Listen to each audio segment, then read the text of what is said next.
Welcome back to Askewed Reviews, and we are continuing the Fast and the Furious franchise because around this time of year, it's all about family. So, today's movie is the 2006 film, The Fast and the Furious Tokyo Drift. Here is your trivia question for today. What is the theme of Twinkie's car? The answer will be at the end of this episode. So, with this film, it actually takes place about 10 years after the events of both of the first two Fast and the Furious films. So, technically, right after the events of Fast and Furious 6. So, at the beginning of our story, we run into what appears to be a high school rivalry between Clay and Sean Boswell, our main character. The two of them decide to settle their differences in a race, which unfortunately ends up causing quite a bit of destruction. Now, luckily, everyone who is involved does end up surviving, although a little bit damaged. However, this does appear to be the last straw for Sean's mother, who decides to send him off to go live with his father, who lives in Tokyo, Japan. Now, of course, this doesn't stop Sean's tendency to get involved with street racing. In fact, it makes it worse, as he makes two friends, Twinkie and Han, who get him even more involved in the world of street racing. So Sean ends up meeting a girl named Neela, who he pretty instantly falls head over heels for. Unfortunately, it seems that Neela, though, is dating DK, also known as the Drift King, and one of the best street racers currently around. This, of course, doesn't stop Sean from going after Neela and even challenging DK to a race, although he very quickly realizes there's one thing he is not very good at with racing, and that's drifting. So will Sean ever learn how to drift? Will he and Neela get together? And will he manage to not be killed by DK? So for the third Fast and the Furious movie, they changed the director once again. This time it's Justin Lin. Now the idea of the third film taking place in Tokyo was actually an unused draft for Too Fast, Too Furious.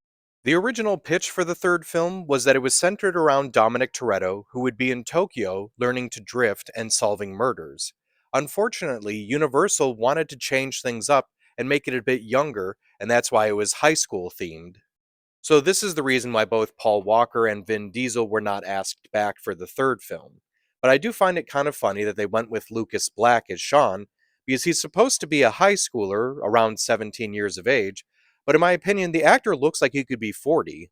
Now, what is truly funny though is after some poor test screenings, Universal actually begged Vin Diesel to make a cameo at the end of this film. He agreed, but only under one condition.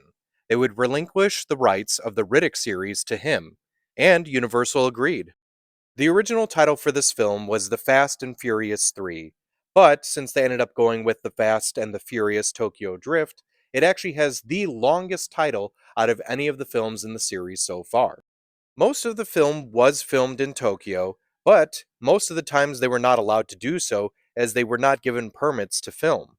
Now, luckily, the police were nice enough and they would usually ask the crew to leave within 10 minutes and then send them off.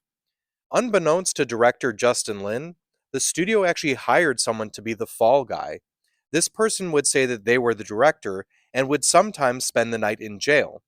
Han's crash scene was absolutely not allowed to be filmed in Tokyo, so they ended up filming it in Los Angeles, California.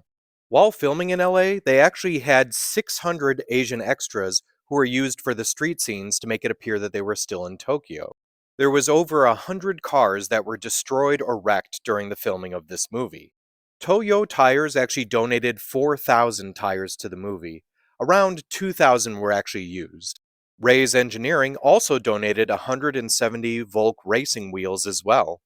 Lewis Black plays the character of Sean Boswell, but apparently Channing Tatum also auditioned for the role. In case you didn't catch these, Neela's IM chat username is Drift Girl, written in Japanese katakana. Sean's screen name is Bama Boy, as actor Lucas Black was actually born and raised in Alabama. Zachary Ty Bryan plays the character of Clay near the beginning of the film. He also played the character of Brad on the show Home Improvement, and what's interesting is Brad throughout the show becomes a car buff, and his parents even gift him an '88 Mustang in the last season. There's a moment in the film where Twinkie tries to sell Sean Air Jordans, saying how much he loves Michael Jordan. This is a reference, of course, to when Shad Moss, aka Bow Wow, who plays Twinkie, was in the movie Like Mike. Of course, the character of Han continues to show up throughout the series, But we don't actually see any of the other characters from Tokyo Drift until we get to Furious 7, and it's here where Sean shows back up, and we get the information that, of course, Sean did not defeat Dom when it came to their street race that occurred at the end of Tokyo Drift. Now, as of the recording of this video, the last time we see any of the characters from Tokyo Drift is in F9, where both Sean and Twinkie show back up. And now it's time for the family counter. In this film, the word family is used 2 times, once by Sean and once by Twinkie. So when it comes to the film, The Fast and the Furious Tokyo Drift, I did not like this one as much as most of the other films in the series. And I think that's mainly due to the fact that I just didn't really like Lucas Black as the main character. Nothing against him, I just couldn't connect with him. I do feel the 2 saving graces for this film were both the characters of Han and the character of DK.